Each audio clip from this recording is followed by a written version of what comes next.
ఓసారి చాలా ఎమోషన్ గురవుతాం చరిత్రలో. I have done, but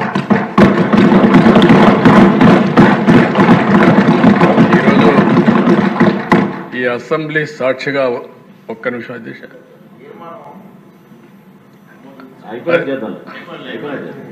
ఈరోజు అధ్యక్ష ఓసారి కొన్ని అవకాశాలు వస్తూ ఉంటాయి. నాది కూడా ఒక సుదీర్ఘమైన రాజకీయ చరిత్ర ముందుకు పోతున్నాం. ఎక్కడో పుట్టి ఒక మామూలు గ్రామంలో అందరం మారిగానే మా ఊర్లో అయితే 20 ఇళ్ళు ఉండేటివి. మా ఊరికి రోడ్డు కూడా లేదు.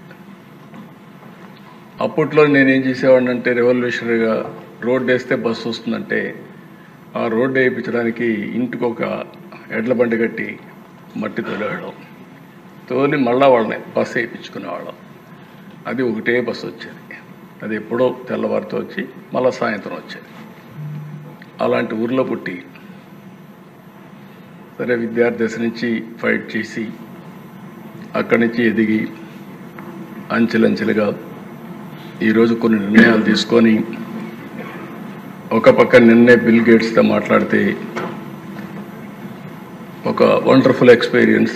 30 సంవత్సరాల కంటే ముందు ఏం జరిగిందో ఆయన చెప్పినప్పుడు గుర్తు చేసినప్పుడు ఒక సాటిస్ఫాక్షన్.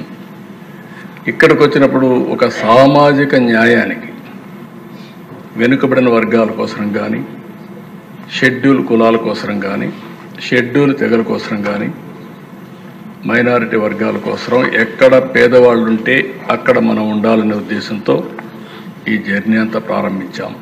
సామాజిక న్యాయం చేశాం. ఈ నెలలోనే ఇవన్నీ కూడా దేశాన్ని నేను చెప్పినట్టన్నీ కూడా మీరు చూస్తే ఏ వ్యక్తికి కూడా మాకు అన్యాయం జరిగింది, జరుగుతూ ఉంది అని చెప్పడానికి వీలు లేకుండా చేయాలనేదే మా తపన.